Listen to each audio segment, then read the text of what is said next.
What is our place in the universe? Is it our autumn, where we are just a leaf falling from a universal tree? Or is it our spring, where our story as a civilization has only just begun? Do civilizations in the galaxy live and die? Or do they simply endure until the coming long winter that will be the end days of the universe? This idea that we have entered an age where we now alter our world so much that it will be evident very long term is a daunting one. In archaeology, our ancestors have left traces that can be detected thousands or even tens of thousands of years later. Through anthropology and paleontology, the traces of the origin of humanity go back further still. Are we leaving traces of our modern civilization? Technological fossils of sorts that could last so long as to be found by some future alien archaeologists passing through the aging solar system, wondering what happened to our civilization. What were our dreams as a species? How and why did our end come? Or perhaps we will still be here to greet them. Or perhaps we will be the archaeologists, searching the galaxy for past evidence of others. No one knows. My guest today ponders such questions in his work and in his books, and among many things looks into the Anthropocene age, the domination of the activities of humans over our own world. Welcome to Event Horizon with John Michael Godier.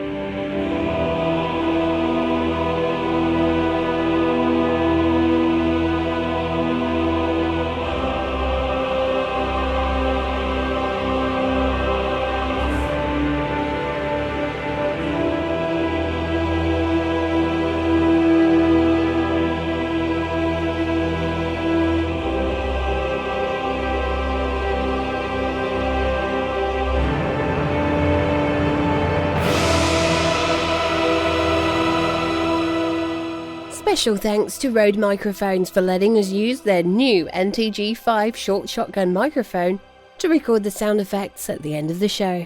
In today's episode, John is joined by astrobiologist Dr. David Grinspoon. Dr. Grinspoon is an award-winning science communicator and prize-winning author.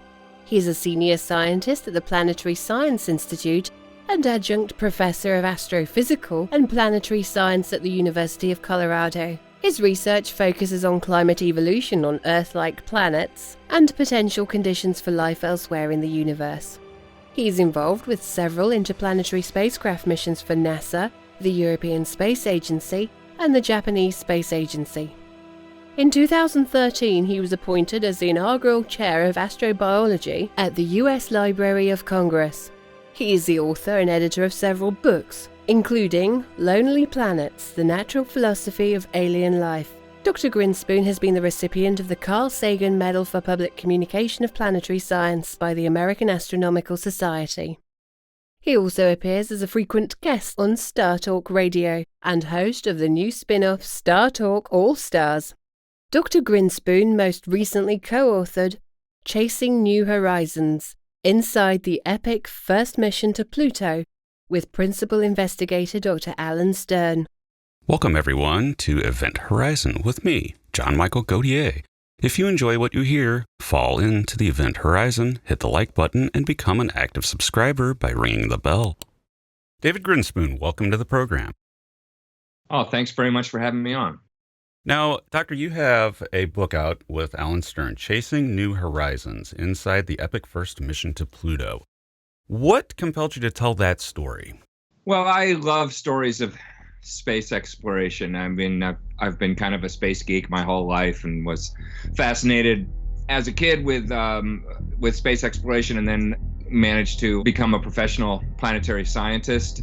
So there's a lot of good stories in space exploration, but this particular story of New Horizons is one that's fascinated me for a long time. I mean, it really fascinated me before it was even New Horizons, because long before there was a mission with that name, there was an effort to get a Pluto mission, and I was aware of it. I knew a lot of the people involved, and I just watched them go through a lot of crazy ups and downs, and have doors slammed in their faces, and things happened that should have made them quit, if arguably, but they didn't. And just that sort of effort to make it happen, and the fact that Alan, my co-author and the leader of the mission, but not just Alan, but this sort of band of determined scientists and engineers, that the fact that they kept going and made it happen, and then ultimately triumphed over so much adversity, and it was kind of anything that can go wrong did go wrong, and yet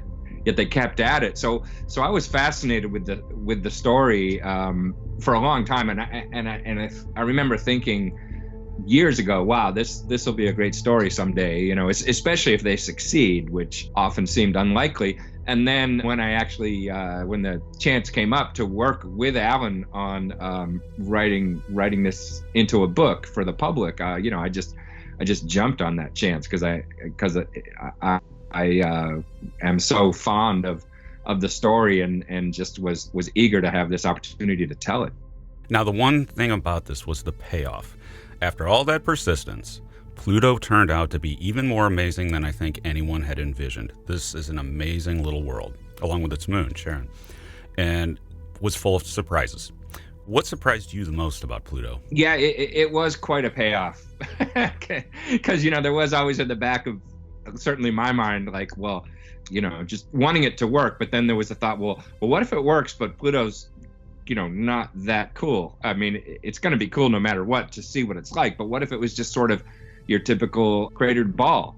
But of course, it's not like that at all. It's an extraordinary place in so many ways. And I guess the thing that surprised me the most was just how active a world it is.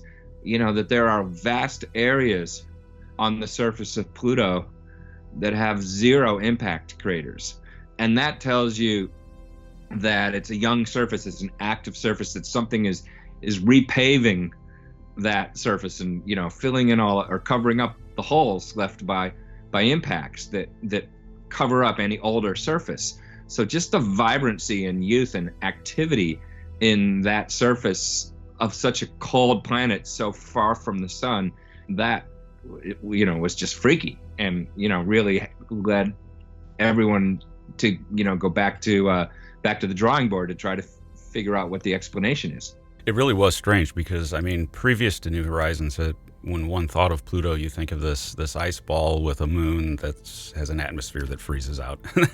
That was all it really, expecting an ice ball essentially. But it was far from that. It's actually one of the more interesting objects in the solar system now, I think. And one of the more interesting things about it is that it may be an ice shell world and might have liquid water below the surface.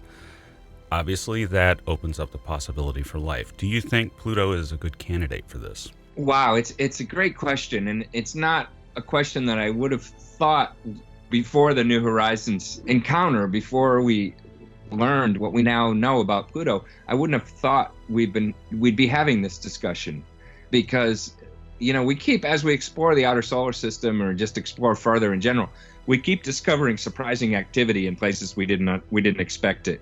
The moons of Jupiter have all this activity we didn't expect because of the gravitational interactions and the tides. So then they became more interesting for astrobiology because, it seems like there's an ocean in Europa.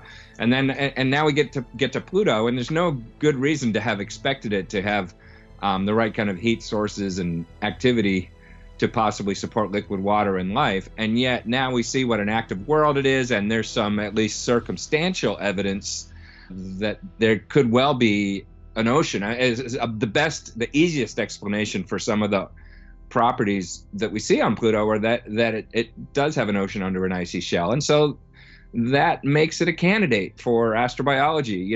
As we understand the requirements for life, and maybe we don't understand them that well since we only have one planet with a biosphere that we know of, but the more we sort of work this problem, the more we think life kind of needs three things: an energy source, organic matter, and liquid water. And Pluto clearly has energy sources. It clearly has organic matter. There's all this methane and hazes and seemingly organic stuff piled up on the surface in different places. So it probably has that. And now it seems as though it probably has liquid water under the surface. So I would say that given what we've learned from New Horizons, we have to now include Pluto as the possible places in our solar system where there could be life. And that's just kind of a thrilling and surprising thing to hear myself saying, but I really think it's true. It's really an amazing thing to watch the list of ice shell worlds, with liquid water of some type beneath them. That list just keeps growing. And I guess most recently with Pluto, but all three of Jupiter's Galilean moons, Enceladus, just numerous places. And now you have to wonder, what about the Kuiper Belt? Now, we tend to look at the habitable zones of stars like the sun as these Earth-like worlds. But do you think that there is actually a better chance of life being present underneath in these frozen ice shell worlds with liquid water oceans underneath? Do you think that's actually a better place to look for life than terrestrial type planets? Well, I don't think it's I don't think we know enough to say what's better in that sense, because we do have only one biosphere that we know of, and everything else is kind of educated guesses. Within our own solar system, I would say yes, because we only have 3 rocky planets with atmospheres, and both Venus and Mars have really extreme climates in different ways that make at least their surface environments seem off limits. So then we have to talk about buried life on Mars or life up in the clouds of Venus, all of which are possible, but there's no other at all Earth-like planet in our own solar system. So the other, perhaps the most promising habitats in our own solar system are the oceans underneath icy shelves. If we're talking about the universe at large, I just don't think we can say. There may well be rocky planets with the right kind of surface environment, even maybe pretty nearby in the galaxy. But yeah, within our own solar system, we need to go ice fishing. Now, regarding Venus and life, that's one of the more extreme possibilities, but there do seem to be hints that maybe something's going on in the upper atmosphere. And that brings up the point that both Venus and Mars at one point in their past were way more Earth-like. Wouldn't that suggest that Earth-like water worlds are not that uncommon, or at least planets that go through a stage of that aren't that uncommon? Yeah, I think it does suggest that. I mean, again, we're talking statistics of small numbers. It's not like we've had dozens of rocky worlds whose histories are revealed to us. And it's certainly not even the case that we know for sure what the early environments of Mars and Venus were like, or for that matter, the early environment of Earth. We still have some mystery. But the evidence we do have points to all 3 terrestrial planets in our solar system, Venus, Earth, and Mars, having similar environments when they were young, and environments that were conducive for the origin of life as we currently understand the requirements. And so it does paint this picture of, perhaps rocky worlds commonly go through a phase like that.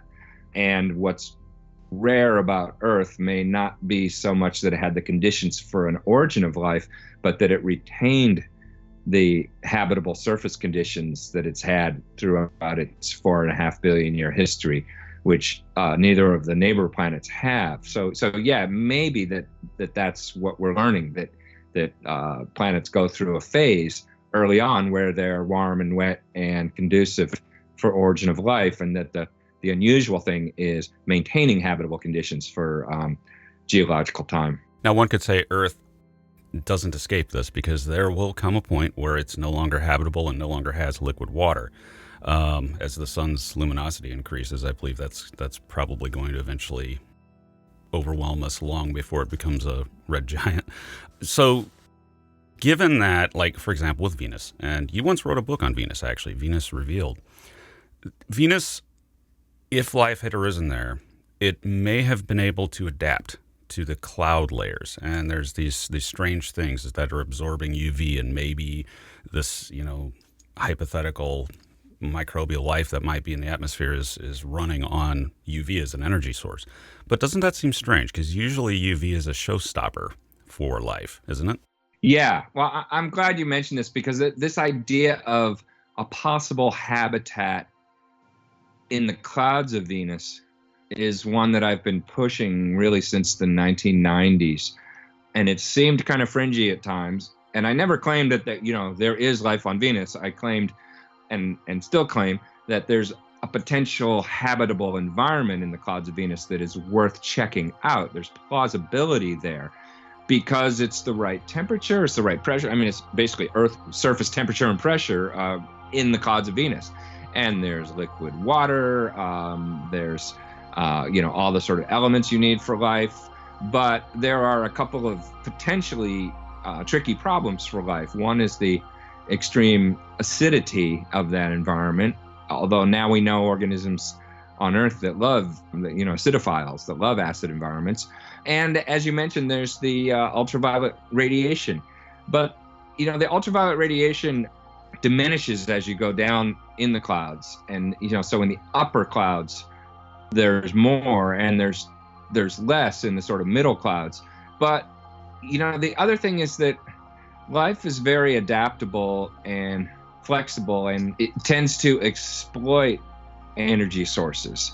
So I think it's probable that somewhere in the universe there's life that's learned to use ultraviolet energy and done some clever thing to, shield it, not just shield itself. There are organisms on Earth that use sulfur as an ultraviolet shield, for instance, not just shield itself, but actually absorb that energy and do useful metabolic work with it. So if we're talking strictly Earth organisms, some of them would have a hard time in the Venus cloud atmosphere because of that ultraviolet radiation. But we're not talking about Earth organisms suddenly placed in the clouds of Venus. If there's life there, it evolved on Venus and is maybe well adapted to the radiation flux there. And I don't think we know enough to rule out life that has not only learned to tolerate that ultraviolet radiation, but perhaps has even learned to exploit it. Because, of course, those are very energetic photons, more energetic than visible life. So anything that did figure out how to evolve to absorb that radiation and turn it into biological work would have a powerful energy source at its disposal. Now that would open up a sort of whole new area of astrobiology, because if you have an organism that can use ultraviolet or do something else with ultraviolet, re-radiate it or whatever, as I think certain corals on Earth have adapted to do, just re-radiates it back out at a different frequency.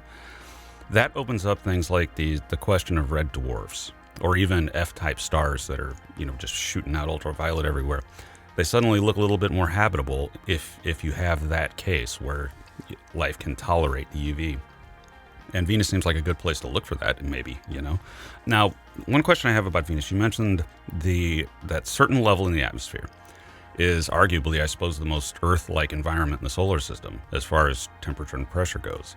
So, in regards to sending organisms from Earth to Venus, do you think we could ever colonize that and use that layer in sort of creating a sort of cloud colony on Venus?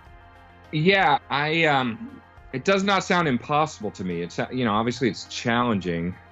And when we get into this topic, I think, you have to raise all the tricky, interesting ethical questions of whether we should do something like that. But I think you can argue that if Venus turns out to be lifeless, then it's an interesting possibility to decide to seed it with some kind of life, and maybe it would be some kind of designer life. But we're getting to the point where we can engineer organisms, and it's not that outlandish to me to imagine. Okay, so it turns out nothing's living in the clouds of Venus, but we know that it's got the right temperature and pressure and the right chemicals there. What can we be a good science fair project? Let's design something that can live in the clouds of Venus. And then, of course, the thing about biology is that it's self-reproducing. And so, which makes it dangerous, but also promising. If you get something to thrive there, then it's going to potentially reproduce itself and become widespread. Now, if we did find life on Venus or any body in the solar system, speaking of the ethics of that, what is the immediate reaction going to be? We need to leave it alone and just leave it be and try not to contaminate it? Or is it more likely that it's already been contaminated through panspermia and that Earth life is probably probably been out in space long before humans ever went there. Do you think the concern is valid that we should, if we do find life, we need to be very, very careful about not contaminating that body? I think it is valid because we don't want to do anything irreversible for multiple reasons. One, even just for the pragmatic reasons, forget, the ethics, but just for the science, we don't want to go to some environment on Mars and never have the chance to understand what might have been there because we've introduced something that's now dominates the place we're exploring, and is erased the natural history that we're seeking, that we'll never know. So there's sort of defending the scientific integrity of places, but more than that, there's the intrinsic value of life itself. And my instinct is that that we have to trade carefully, and that if we discover, say, life on Mars, one of the first things we're going to want to know about it is how closely related are we related to it, and how closely related to it are we? And if we discover that we're very closely related to it, then it might be this picture that Earth life has already spread throughout the cosmos by panspermia. And that would change the equation a little bit. Then maybe we wouldn't have to be so careful if it turns out that Earth life is already everywhere. But of course, if we go to Mars and find life that's really fundamentally different, or, from an independent origin, or from a long ago separation, then I think we do have to be really, really careful. And there's an argument to be made that we should just completely leave it alone. Maybe there are counter arguments, but certainly you don't want to sort of just casually go and do something that ends the argument because you've already irreversibly contaminated a place. So there are good reasons to tread carefully. To flip that around, if we were to find that there's life on Mars, and yes, we're related to it via panspermia, and maybe even life on Earth originated on Mars or some scenario like that, that might open up another question. What about bringing it back here? Could that be dangerous if we found microbes on Mars? Yeah, well, these are questions of, what we call planetary protection. And the scenario we were talking about before is what we call forward contamination, the idea that we could possibly bring life inadvertently to another place and change the environment that way. The other problem that you just mentioned that we call back contamination, bringing another biological agent to Earth inadvertently or on purpose. And again, that's something you have to be very careful with. Now, my strong impression, my belief, is that it's very unlikely that a Martian organism could be harmful to Earth organisms, because they would have evolved separately, most likely, for billions of years, and they'd be, the thing about, like we get infected by viruses and parasites here on Earth, but in general, the hosts and the organisms that infect the hosts are very closely related. They've evolved together, and the reason why bacteria and viruses find us appetizing is because they've evolved with Earth life, and they use the same biochemicals we do, and so that they want to eat us. I think it's less likely that a Martian microbe would want to eat us, because it's going to have such an alien biochemistry that probably would not as easily be able to take advantage of the environment of our cells. So my sense is that we'd be safe from contamination from an alien organism, but I could be wrong about that. And when you're looking at this kind of risk, you have to balance the risk itself with, the probability of something going wrong with the consequences, and sort of multiply those together. And even if we're talking about a very low probability event, if the possible consequence is, oh, we were wrong, and look, we wiped out Earth's biosphere, oops. In other words, there's at least, very tiny but hard to estimate probability that you could do something very serious to Earth's biosphere with an extraterrestrial contaminant. And so even though it doesn't seem very likely, the responsible thing is to isolate it and, be very careful about returned samples until you're sure. And there are ways to do that. There are protocols for that. A good model is the laboratories that these super secure and protective laboratories they use to work with dangerous biological agents, for disease prevention and so forth. You would use that kind of environment at first for return samples until you were more confident that they had nothing dangerous in them. So it is. I think it is something we have to concern ourselves with, but it's not a reason not to bring samples back. It's just a reason to do it in a sort of smart way. Even still, you think that with all of the Martian meteorites and things that we found here in Antarctica, you think that if something bad was going to happen, it already would have. Yeah, that's a reasonable argument, and it is true that we have samples of Mars on Earth here, but we don't have samples that have been sort of scooped up and brought directly back without subjecting them to. I mean, the meteorites have been like through an impact event on Mars. They've been irradiated in space for millions of years. They've been through a reentry event here on Earth, none of which would for sure kill everything in it, but it's perhaps not as direct a sampling experiment as it would be if you just went and scooped up a Mars sample and brought it carefully back to Earth. So it's not complete insurance that, it's not completely analogous, although I think there is a good argument there that we do have bits of Mars on Earth already. So the extreme worst case scenarios clearly are not realized because Earth life was not wiped out by those events. And we have to take a break. Today I'm joined by David Grinspoon, author of Chasing New Horizons Inside the Epic First Mission to Pluto, with co-author Alan Stern. We'll be back in a moment.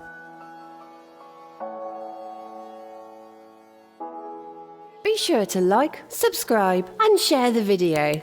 And now, back to John. And we're back with Dr. David Grinspoon. Now, Doctor, you also talk about Earth and how Earth is in the Anthropocene epoch, I suppose you could say, where we are the dominant force on this world in shaping it. Where does the Anthropocene start, I guess is what I would ask. Does it start at the moment of humanity's evolution, or is this a technological thing and more recent? In other words, can you say, the ancient Greeks were in the Anthropocene?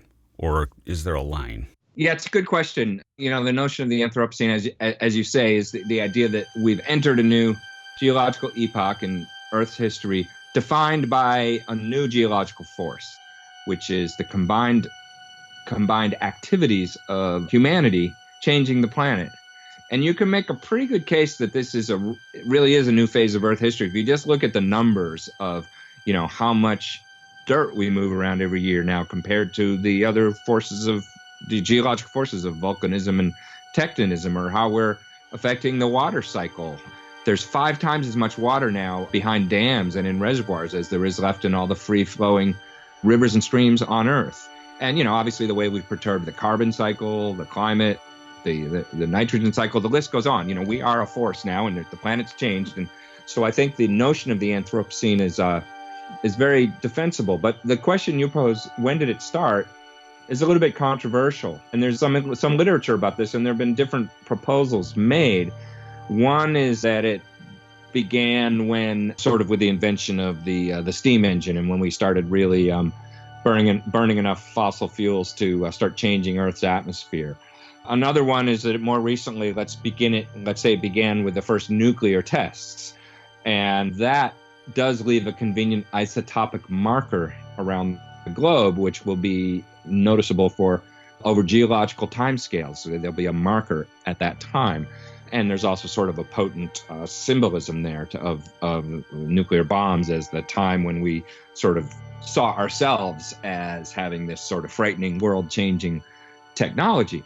There are other proposals, though, that it began much earlier, because if you really ask when did humans start changing the climate of the planet or changing the landscape of the planet in a big way, you can go back like 7,000 years to where we, really started clearing a lot of land with agriculture, and that changed the carbon cycle and changed the nature of the land surface. So there's actually a number of proposals. And I've actually made my own proposal, which is, they talk about, geologists talk about a golden spike.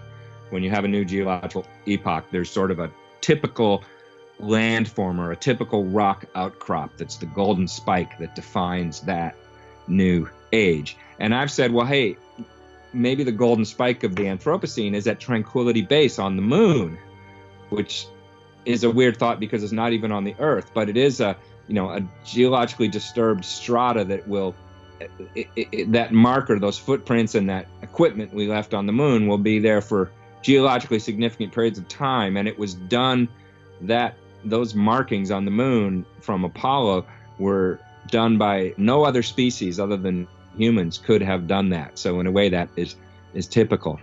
But I guess my real answer about when the Anthropocene began is it doesn't really matter. These are all sort of interesting ideas, but what really matters is that we're in it, and we have to sort of acknowledge that and deal with ourselves as a planet-changing force and figure out how we're going to be sustainable in the long haul over the long haul with that knowledge. I think all these different proposals for when it began, there's a certain validity to all of them, but there's no sort of perfect idea, and that as a set, all of these time markers are sort of waypoints that mark the encroachment of humans on the planet. And so they're all sort of significant times in that progression of greater humanization of the planet Earth.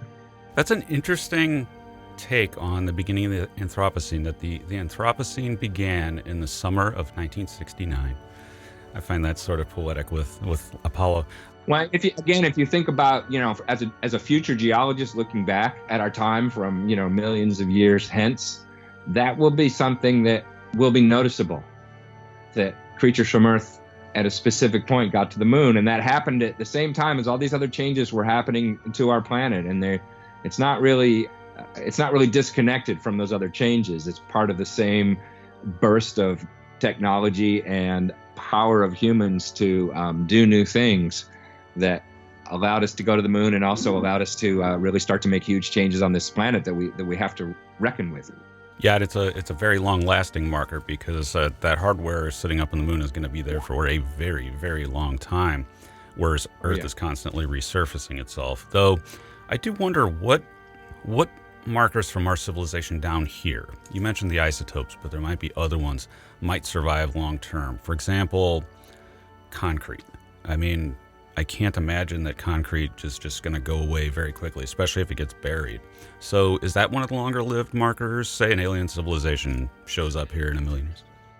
Yeah, and some of the refined metals and alloys will last for a long time. People have talked about just the mining, the effect of the mining industry and resource extraction around the planet. Slag heaps and mined out veins. So that some of those.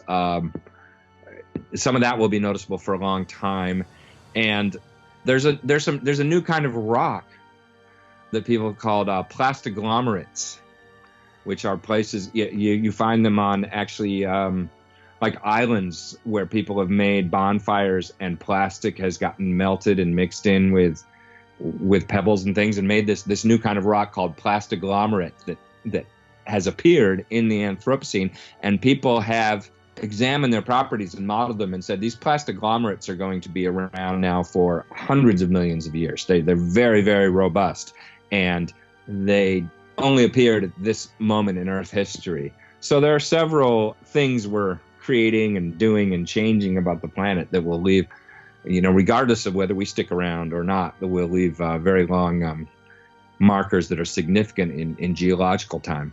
Now, in regards to the nuclear marker, would that be something that, say, an alien civilization 10 light years out is looking at Earth, would that be a technosignature for them, or is it just too small of a threshold to detect until you're actually here?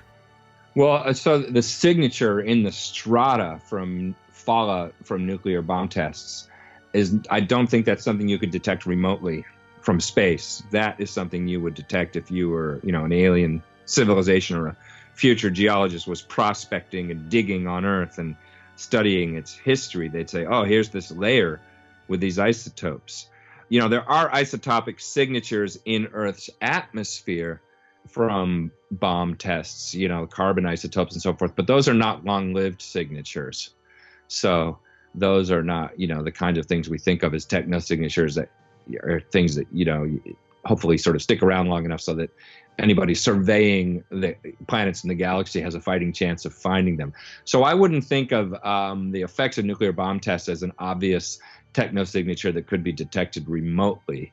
but it is certainly something that would be found if somebody was here studying the strata and the geological history of this planet. And if we ever, in the far future, were a galaxy-spanning empire, we could use that to study extinct civilizations and maybe no. Yeah, certainly.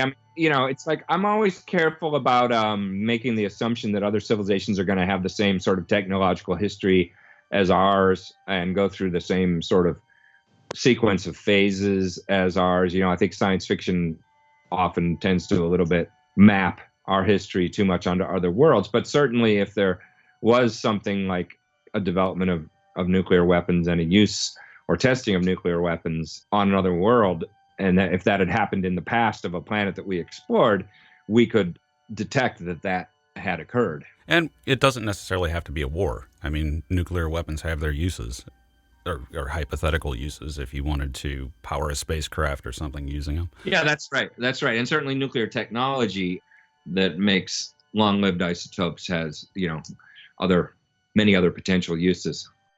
Now, does fusion do anything like that? Any of the hypothesized or experimental ways of doing fusion, does that do anything like that, or is it too clean? No, fusion is much cleaner. I mean, of course, it does make gamma rays, but it doesn't. You don't leave these massive piles of waste of long-lived isotopes or signatures in the air. I mean, fusion bombs, of course, are dirty, but that's because every fusion bomb is triggered by a fission bomb, and that's what makes the nasty long-lived isotopes. Now let's talk about human civilization. We are in the Anthropocene. What is your sense of this? How long are we going to last? Do you think we've passed any sort of great filter already, just by virtue of us still being here? Or do you think we're still in serious danger? Well, sort of both, in the sense that I think that the human species at this point is going to be very hard to completely wipe out because we're so widespread around the planet. And even if something happens that wipes out much of our species and wipes out our modern technological civilizations in a lot of ways, we're more vulnerable to that than we are to a complete extinction event. So I think that you have to separate the sort of tragic loss of our current societies with the complete extinction of the human race. The latter, I think, is not very likely at this point, but certainly we're vulnerable. We're still vulnerable to a nuclear war. We think of that as in the past, and sometimes we think of that in the past because of the end of the Cold War. But there are more and more states with nuclear arsenals now, and that's not a completely stable situation. And some modeling has been done showing that even a small nuclear skirmish, say between India and Pakistan, or in the Middle East or something, would have globally devastating effects because of the nuclear winter that would be caused, where you put that much smoke in the stratosphere and it dims the sun enough to make global agriculture weak or impossible for a couple of years, and that leads to worldwide starvation, tragedy. And that, unfortunately, we're still vulnerable to. Climate change is happening, and nobody knows how bad it's going to be, and we obviously have to deal with that and avert the worst case scenarios. But that's not something that's going to cause us to go extinct. It may be something that causes a lot of terrible and unnecessary displacement and suffering. But that if we're just talking about climate change, there'll be a 22nd and a 23rd and a 24th century, and humans will be way past fossil fuels and using other less destructive means to power their civilizations, and we'll have done some damage, but we're not going to wipe ourselves out that way. So, our specific civilization is vulnerable in some ways, but I don't think our species is going to go extinct. And we seem to be civilization builders. So in the sort of frightening situation where we really do sort of blow it and wipe out our current civilizations, I picture the human beings sort of building new civilizations and carrying on, just because I think that's sort of our nature is to do that. Nothing lasts forever, and as you mentioned earlier, the Earth's habitability is finite. But I don't really see the human race disappearing from the Earth in anytime soon. Now, we seem to be in an age of at least discussing colonization with SpaceX and Blue Origin and all this. How likely do you think it is that we will actually go and colonize in a meaningful way Mars? Yeah. Well, first of all, and this is just a minor point, but I tend to use the word settle rather than colonize, just because people have associations with that word, which are not really relevant, because the nice thing about Mars is there are not civilizations there which we will be displacing like we have when we've colonized other places on Earth. So it's good. We're not colonizing Mars in that sense. But because that word, people have associations with it, I tend to say, well, what about settling Mars? But beyond semantics, my view is that it will be attempted in the coming decades, and that it's going to be harder than people think to build a self-sustaining colony on Mars.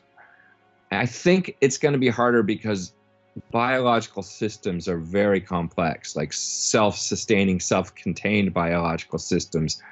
We certainly discovered that with Biosphere 2, and people found that it was harder than they thought to make a self-sustaining habitat. I think we'll figure it out, and people will do it eventually. But if I had to predict, and I think predicting the future is dangerous, or it's not dangerous, but it's, even the best amongst the futurologists are always wrong in significant ways. But I would guess that it'll be attempted and fail the first few times, and then eventually we'll learn lessons about how to really do it, and that, maybe by the end of the 21st century, we'll actually have self-sustaining settlements on Mars or elsewhere in the solar system. But I just have the sense that the engineering problem of how to build these rockets and send lots of people and lots of stuff to Mars, which is the problem that people are focusing on now. And, there's a lot of cleverness involved in those efforts, but in a way, I think that's the easy part. I think the hard part's going to be figuring out how to keep human beings and other organisms alive and thriving and self-sustaining in that kind of an environment. Now, another of your books is Earth in Human Hands, Shaping Our Planet's Future, which would imply that we have a choice here. We can make the right choices in both settling Mars, but also taking care of this planet and fixing this planet. Do you think we're moving in the right direction or the wrong direction? I think we're sort of both. I think there's a lot of ways in which we're slowly moving in the right direction.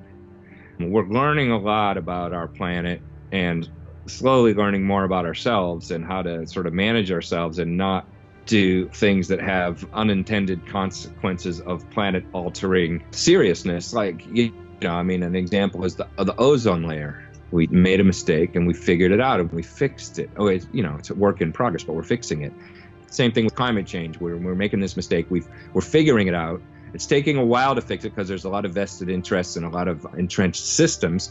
But there's awareness now, widespread awareness that we need to fix it, and there are clever solutions coming along. And I think we are moving in the right direction. It's just the pace of that change is slow enough to that pace is itself a danger, because it's like was it H.G. Wells that talked about the future being a race between education and catastrophe, and the education is happening. We are moving in the right direction. It's just a question of sometimes you don't have the luxury of learning slowly when physical changes to the planet are happening at a certain pace. So there's sort of a race going on now between how fast we're going to be able to get our act together with our energy sources and the level of resilience that the planet has, that the planetary systems have, which we actually don't know. So there's a sort of a danger zone there. But I do see us in a lot of ways moving in the right direction. One thing that I often talk about, and I talk about this in the book a little bit, is that our knowledge of ourselves as a planetary entity is really quite new. I mean, you and I take for granted the views we have of Earth from space and this sort of Earth observing capacity that we have. We see storms coming, which, we didn't used to. They would just hit. Now we know they're coming, and we understand so much more about our planet. We're learning more all the time about the sort of globally connected nature of it. But that ability to observe ourselves from space is is still brand new. It's less than 2 human generations. And I think that the global view that provides has to really sink into our consciousness, because there's some ways in which we have to act in a globally coherent way in order to handle the world-changing powers we have now. So I do think that that's becoming more of how we handle ourselves on this planet. But, it's just a question of whether that is developing quickly enough. Ultimately, I'm an optimist. I think that we will get through a lot of the problems that are confronting us now, but not without learning some things the hard way. Now, my last question in this segment for you is this. How special is Earth? We've heard, we seem to have gone from Earth being nothing special in a nothing special area of the galaxy, and then over the decades, it's starting to look like it's a little bit more special than we might have realized. Do you think that we live in a universe that's mostly microbial, because planets like Earth just don't happen very often? Or do you think there's still room for intelligent life and, numerous examples of it within the Milky Way? Well, I think that it seems quite likely that microbial life is going to be more common. And there's nothing that profound about that, because microbial life is simpler, and it's always going to be a precursor to more complex life. So even in a universe that has complex life in many, many places, you're always going to have more places with simpler life. So I think that it's sort of become a truism in astrobiology that, there's going to be a lot of places with microbes or simple life, but maybe not that many places with what we call intelligent life, whatever that means, which we could talk about.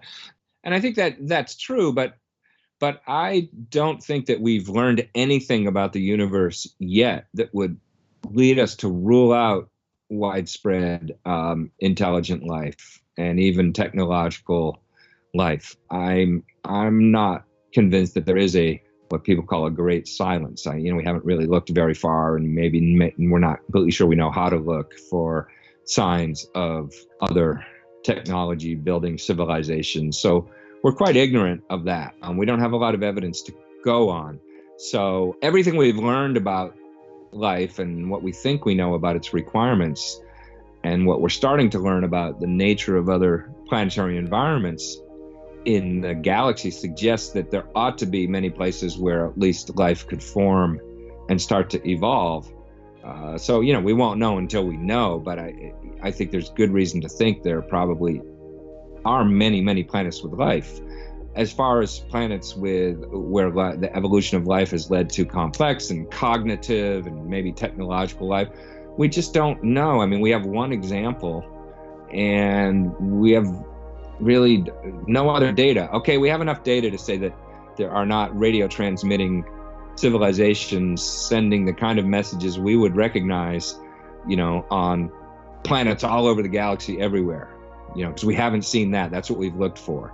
So we can rule out a certain scenario, but beyond that, there's very little we could rule out based on the observations we've actually made to date. And so I think it's, to my mind, it's quite possible that there are many, many places in the universe, not just with life, but with complex and cognitive life. Will we still be here in the far future? I like to think that for all of our faults and missteps, we will be. What form that future will take is anyone's guess in a world where technology advances at a breakneck speed, leading to a future that could be incomprehensible.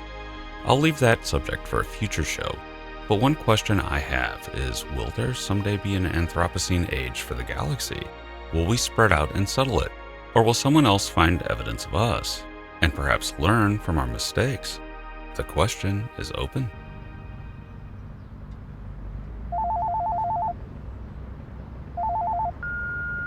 Hey, this car's gonna be longer than a week, so I'm gonna be sending you a courtesy car for now. I'll invoice it to you later, turkey. What? Invoicing me again? That's not the worst of it, John. It seems to be in terrible condition. I don't even know what kind of car it is. Wait, what? It looks like it's in finish. It is finish. Well, what's it mean? Bread. Roll, John. What? It's another sticker. Where is this car from? I don't know, John. It just rolled in. Well, I'm just gonna have to name it because I kinda like it. It's a 2019 Oumuamua Moon. And on that note, joining us next week will be science journalist and science fiction author Matt Williams of Universe Today for a discussion of the future. See you then.